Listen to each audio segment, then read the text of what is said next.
Hello students, welcome to NDS classes. I am Neeraj Verma. Today we are going to discuss lecture number 2. बेटा आज हम आपको lecture number 2 सिखाएंगे जिसमें हम बात करेंगे कंसंट्रेशन टर्म की. जैसा कि आप लोग जानते हो लास्ट लेक्चर में हमने आपको बेसिक चीज़ें बताई थी कि सोल्यूशन क्या होता है और types of solution on the basis of phase. Phase के बेस पे मैंने सोल्यूशन के टाइप पढ़ाए थे. आज बात करेंगे कंसंट्रेशन टर्म. और कंसंट्रेशन टर्म जिन लोगों ने सीखा होगा बहुत अच्छी बात है, नहीं सीखा है तो भी उनको आ जाएगा क्योंकि हम बहुत बेसिक से उठाने वाले हैं. तो देखो बेटा कितने कंसंट्रेशन टर्म हमें पढ़ना है क्लास 12th में. देखो यहां पे कंसंट्रेशन टर्म मतलब ये वर्ड आया कहां से. देखो बेटा जैसे एक स्पेसिफिक अमाउंट ऑफ सॉल्वेंट लेंगे, सॉल्वेंट आप समझ गए होंगे, जैसे वाटर ही ले लिया तो सॉल्वेंट में अगर हम क्या चीनी डालना शुरू करते हैं तो धीरे धीरे अगर चीनी डालते तो उसका कंसंट्रेशन क्या होने लगता है, बढ़ता चला जाता. समझ गए. तो इसका मतलब ये होगा कि अगर कोई बोल रहा है हाई कंसंट्रेशन तो इसका मतलब सल्यूट वहां पर बहुत ज्यादा डिजॉल्व किया. कंसंट्रेशन का मतलब होता है गाढ़ापन. सीधे समझो गाढ़ापन, यानी सल्यूट का अमाउंट अगर ज्यादा है, ज्यादा गाढ़ा है, ठीक है, तो क्या कहेंगे बेटा उसको कंसंट्रेटेड सोल्यूशन. और डाइल्यूट अगर बोल रहा है इसका मतलब क्या है, वहां पर सल्यूट कम है, ठीक है, बहुत कम डिजॉल्व है. यानी कह सकते हो कि अगर मान लो डाइल्यूट ऐसे बोल सकते हो जैसे मान लो हमने 50 ग्राम चीनी ले लिया, ठीक है, और 2 लीटर पानी ले लिया, उसमें डिजॉल्व कर दिया तो डाइल्यूट बन गया. और अगर हम मान को चलो 1 लीटर पानी ले लिया और उसमें आधा किलो चीनी डिजॉल्व कर दिया तो कंसंट्रेटेड बन जाएगा. समझ गया अपना. तो कंसंट्रेशन वर्ड जो है एक इस पे है, कहां से आया है, सल्यूट और सॉल्वेंट से. तो कंसंट्रेशन टर्म को बेटा 2 कैटेगरी में डिवाइड किया गया है. पहला है एक वॉल्यूम रिलेटेड और दूसरा है मास रिलेटेड. पहला क्या है बेटा, वॉल्यूम रिलेटेड और दूसरा है मास रिलेटेड. यानी एक वॉल्यूम से रिलेट होगा, एक मास से. तो बहुत इंपॉर्टेंट पहला क्वेश्चन कि जो वॉल्यूम रिलेटेड होते हैं बेटा वो टेम्परेचर डिपेंडेंट होते हैं. वॉल्यूम रिलेटेड जो होंगे वो टेम्परेचर पर डिपेंड करेंगे और जो मास रिलेटेड होते हैं वो टेम्परेचर इंडिपेंडेंट होते हैं. यानी टेम्परेचर पर डिपेंड वो नहीं करेंगे. टेम्परेचर बढ़ाओ चाहे घटाओ कोई फर्क नहीं पड़ने वाला, लेकिन ये टेम्परेचर के साथ वेरी करेंगे, यानी इनमें वेरिएशन देखने को मिलेगा. तो ये टेम्परेचर डिपेंडेंट है और ये टेम्परेचर इंडिपेंडेंट. तो क्वेश्चन बहुत इंपॉर्टेंट है, आता भी है. ये क्वांटिटी दे देते हैं फिर पूछते हैं कि बताइए इसमें कौन सा टेम्परेचर डिपेंडेंट है कौन इंडिपेंडेंट है. तो देखो जिसमें वॉल्यूम मिल जाए वो सब टेम्परेचर क्या है, डिपेंडेंट. तो देखो बेटा V by V percentage, weight by volume percentage, समझ गए. मोलैरिटी बताएंगे भी, number of mole of solute present in 1 litre of solution, ये सब पढ़ाएंगे. मोलैरिटी, नॉर्मेलिटी, फॉर्मेलिटी, ये सब जो हैं आपके क्या हैं, वॉल्यूम रिलेटेड है. तो कितने हैं, 1 2 3 4 एंड 5, ये सब वॉल्यूम रिलेटेड है. तो ये वॉल्यूम रिलेटेड है तो ये टेम्परेचर पर डिपेंड करेंगे. तो V by V, weight by volume है ना, और मोलैरिटी, नॉर्मेलिटी और फॉर्मेलिटी, ये सब क्या है, वॉल्यूम पे डिपेंड करेंगे तो ये टेम्परेचर डिपेंडेंट होंगे. फिर wait by weight percentage, molality की बात करेंगे. मोलैरिटी देखो बेटा ये मोलर लर और ये मोलल है, समझ गए. तो अंतर है, ध्यान रखना, डिफरेंस है. मोलैलिटी मोलल और ये मोलर, समझ गए. तो मोलल है, याद रखना. मोल फ्रैक्शन, फिर पीपीएम और पीपीबी की बात करेंगे. पीपीएम होता है पार्ट्स पर मिलियन और पीपीबी होता है पार्ट्स पर बिलियन. पार्ट्स पर बिलियन, पीपीएम वगैरह हम वर्ड तब यूज करते हैं जब बहुत कम अमाउंट की बात हो रही हो, समझ गए, तब हम बात करेंगे. जैसे डीडीटी का कंसंट्रेशन वगैरह पढ़े होंगे, अगर इकोलॉजी में पढ़ाया जाता है, बायोलॉजी जो लोग लिए होंगे या हाई स्कूल में पढ़ाया जाता है कि एक ट्रैफिक लेवल से दूसरे ट्रैफिक लेवल में जो टी का कंसंट्रेशन बढ़ता है वो पीपीएम के फॉर्म में बढ़ता है, पार्ट्स पर मिलियन के फॉर्म में. तो ये बेटा कंसंट्रेशन टर्म, इतने कंसंट्रेशन हमको पढ़ना है, ठीक है. तो एक एक करके हम जो है बात करेंगे.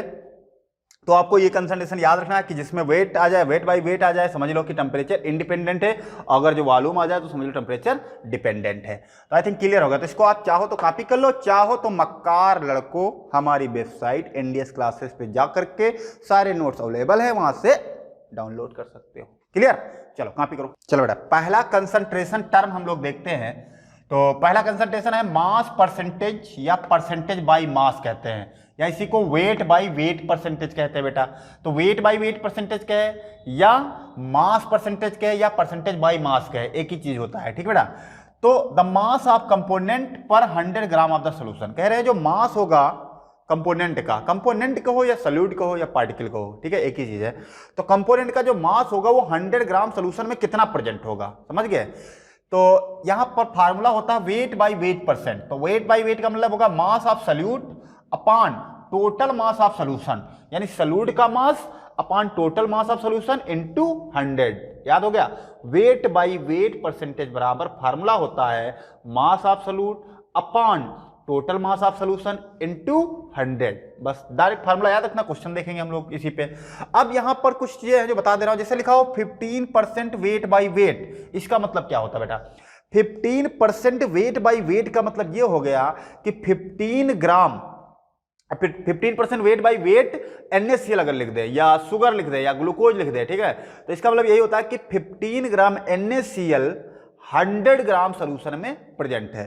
तो वही लिखा है 15% wait by wait solution of NaCl। कह रहा है सोल्यूशन है एक जिसमें 15 ग्राम NaCl प्रेजेंट है, तो सॉल्वेंट कितना बचेगा? हम लोग माइनस कर लेंगे, है ना। तो it means 15 gram NaCl present in 100 gram solution. 100 gram solution में 15 ग्राम तो NaCl प्रेजेंट है, यानी सल्यूट कितना हो गया? चलो बोलो, सल्यूट हो गया 15 ग्राम। अब सॉल्वेंट कितना बचा? सॉल्वेंट कितना बचा भाई? 85 ग्राम, है ना, क्योंकि सल्यूट और प्लस सॉल्वेंट क्या बनाते हैं? सॉल्यूशन, है ना।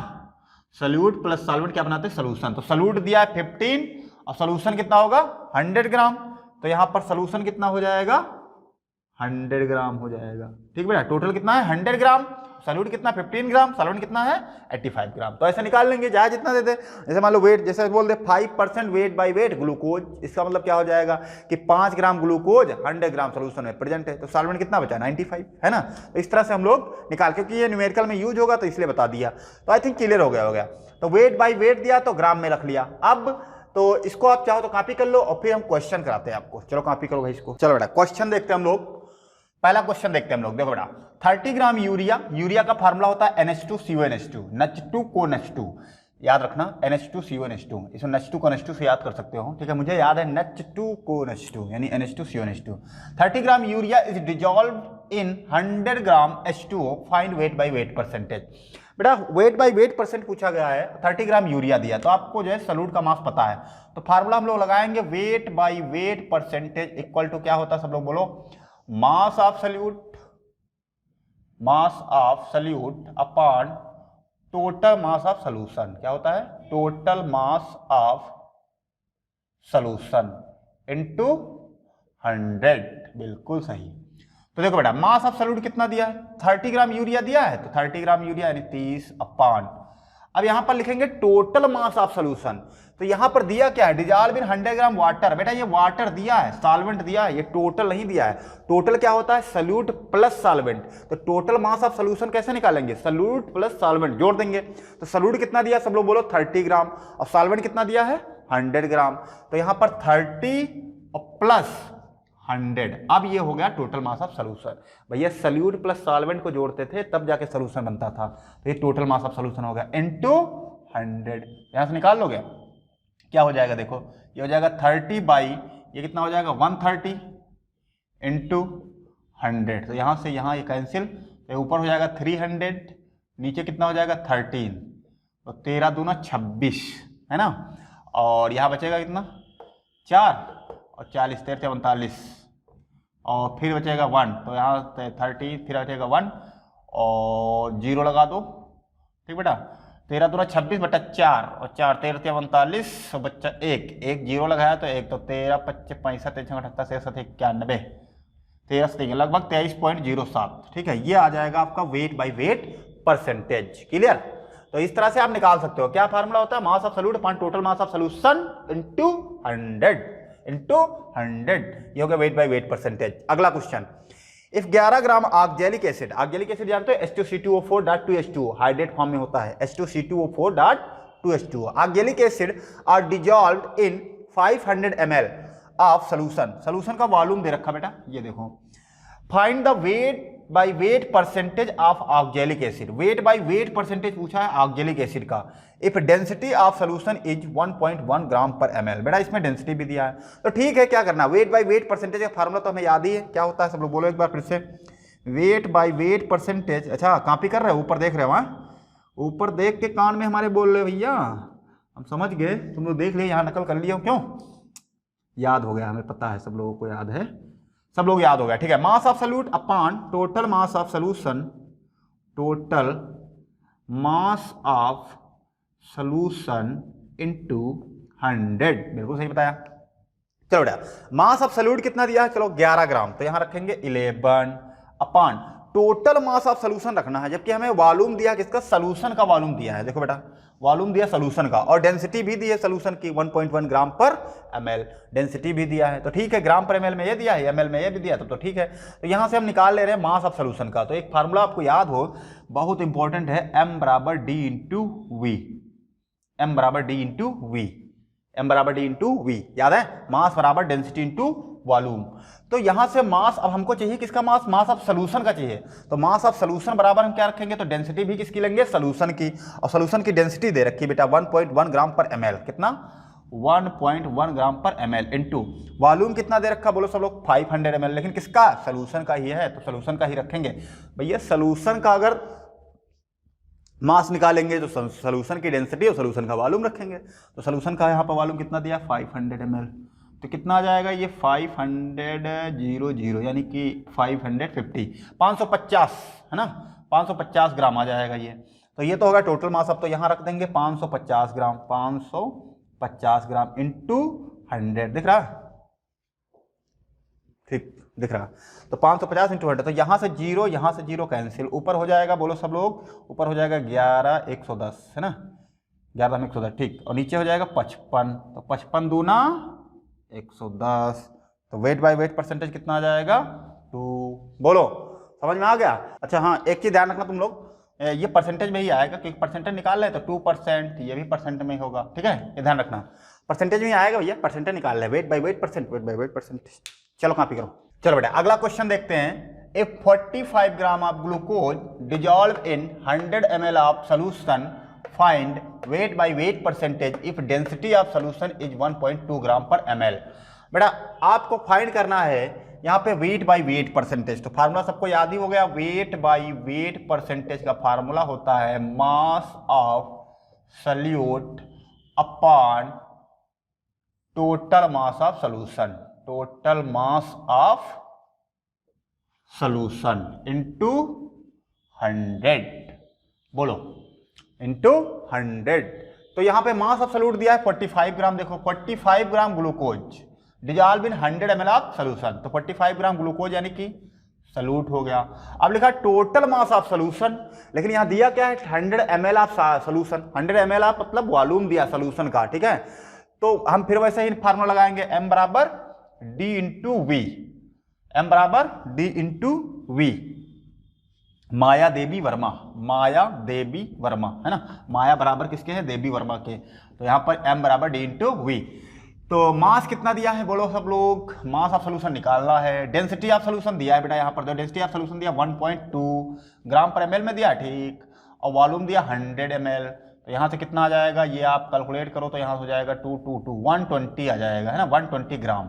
ग्राम क्यों लिख दिया, क्योंकि सब ml में दिया, डेंसिटी भी ml, सोल्यूशन भी ml, तो हमारा ग्राम में आ गया जो है मास ऑफ सोल्यूशन। तो टोटल मास ऑफ सोल्यूशन कितना हो गया 120 इंटू 100, तो कितना आ जाएगा बोलो, यहाँ होगा 450 बाई 12, कितना परसेंट आएगा भाई, 12 × 36, 12 × 48, 12 × 36, 36 बचा 9 बच्चा, तो 12 × 5 = 60, 12 × 72, 12 × 84, 84, 37, फिर बेटा 6 और 12 × 48, 12 × 5 = 60, 37.5%, सही है, देख लो भैया 450 है, तो 12 × 36 बचा 9, 90 बच्चा, 12 × 72, 12 × 84, 6 बच्चा, और 6 पॉइंट लगाएंगे, 0 बढ़ाएंगे तो 12 × 5 = 60, तो 37.5% आ जाएगा, बोलो क्लियर। तो ये तो हो गया वेट बाय वेट परसेंटेज आ गया 37.5%। इस तरह से क्वेश्चन आप सॉल्व कर लोगे। तो अगर डेंसिटी दिया हो तो आप जो है यहाँ से निकाल सकते हो। तो अगर जो ये ध्यान रखना, थोड़ा सा वॉल्यूम दिया हो तो बस मास ऑफ सॉल्यूशन में चेंज कर लेना है। तो इसको कॉपी कर लो। फिर अगला जो हम बताते हैं वॉल्यूम बाई वॉल्यूम परसेंटेज। कौन सा? Volume by volume percentage. चलो बेटा अगला कंसंट्रेशन टर्म देखते हैं हम लोग, परसेंटेज बाई वॉल्यूम या वॉल्यूम परसेंटेज। जैसे वहां परसेंटेज बाई मास था, है ना, ऐसे यहाँ पर परसेंटेज बाई वॉल्यूम हो गया। और वहां मास परसेंटेज था, यहाँ वॉल्यूम परसेंटेज हो गया। तो वॉल्यूम परसेंटेज का मतलब हो जाएगा V बाई V। किसकी बात होगी? V by V। तो volume of salute in ml dissolve in 100 ml of solution. अब वहां पर क्या ग्राम था तो ग्राम में डिजॉल्व होता था, यहाँ पर ml में। तो V बाई V का फार्मूला क्या हो जाएगा? पहले यहाँ पर होता था mass of solute wait by wait में, तो यहाँ क्या हो गया? वॉल्यूम ऑफ सल्यूट भाई V हो गया तो वॉल्यूम हो गया।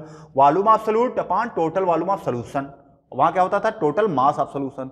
तो वेट बाई वेट दिया हो तो मास ऑफ सल्यूट और मास ऑफ सोल्यूशन। अगर वॉल्यूम बाई वॉल्यूम दिया है तो वॉल्यूम ऑफ सल्यूट और total volume of solution into 100। ठीक है, तो डिफरेंस कुछ नहीं है, केवल मास वॉल्यूम का है। तो यहाँ पे इस तरह से फार्मूला इनटू 100, तो ये फार्मूला जो है इस तरह से आप लगा सकते हो वॉल्यूम बाई वॉल्यूम परसेंटेज पे।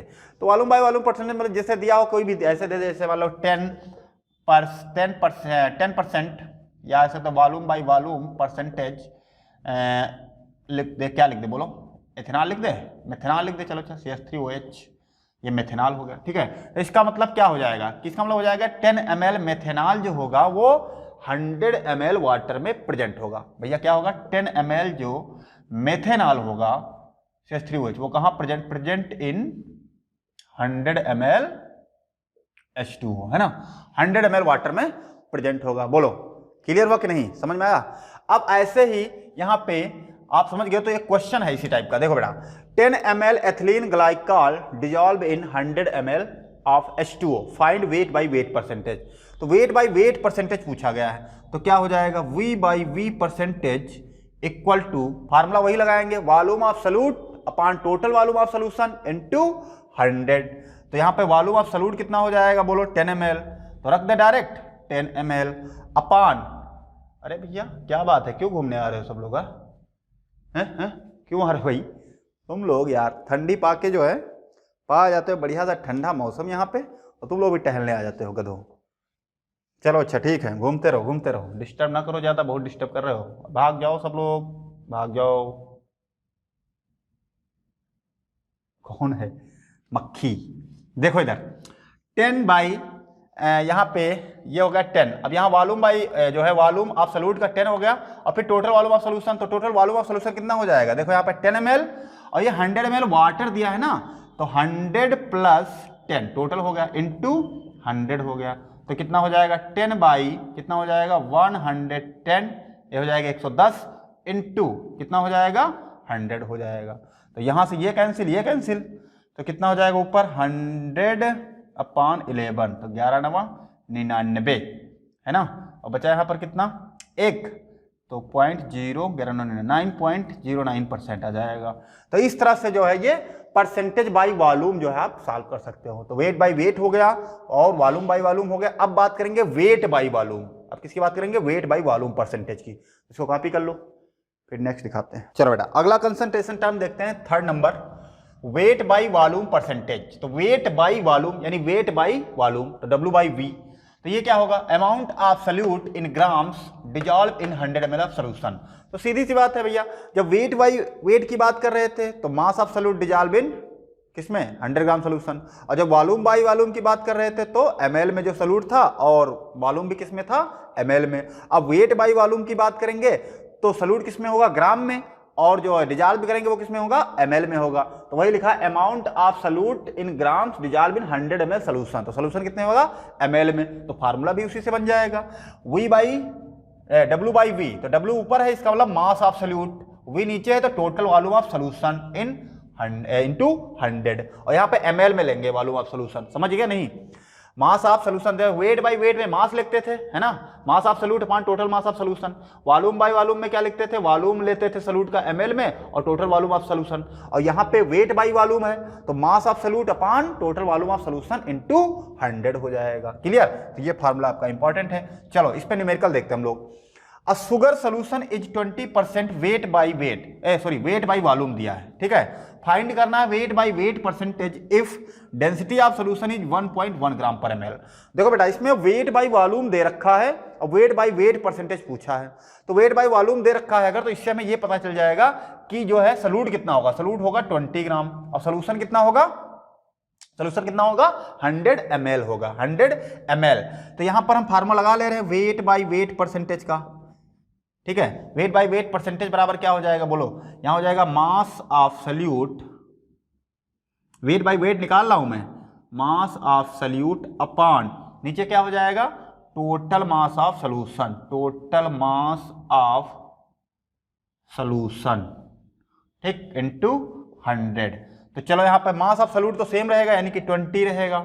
अब टोटल मास ऑफ सॉल्यूशन चाहिए हमको, तो उसके लिए हमें वॉल्यूम दिया कितना भाई बी। इसका मतलब क्या होता है, इसका मतलब बताओगे, इसका मतलब ये होता है कि 20 ग्राम जो है 20 ग्राम सल्यूट यानी शुगर, 20 ग्राम सल्यूट डिजॉल्व है कितने 100 ml of solution, 100 ml of solution. ये आपको दिख रहा होगा, देखो यहाँ पे वेट बाय वॉल्यूम दिया, इसका मतलब 20 gram solute dissolve in 100 ml of solution. तो सॉल्यूशन का वॉल्यूम हमें दे रखा है, बोलो अब वॉल्यूम हमें दे रखा है, डेंसिटी भी सॉल्यूशन की दे रखी है, तो मास आप नहीं निकाल लोगे, बिल्कुल सर। तो m बराबर d इंटू बी, तो मास ऑफ सॉल्यूशन चाहिए हमको, मास ऑफ सॉल्यूशन निकालने के लिए डेंसिटी कितनी है 1.1 सॉल्यूशन की दी है, और ये हमने कितना निकाला 100 इंटू 100, तो कितना हो जाएगा बेटा, ये हो जाएगा 11 0 0 11 0 0 11 11 है ना, और ये हो जाएगा 110 आ जाएगा, 110 ग्राम।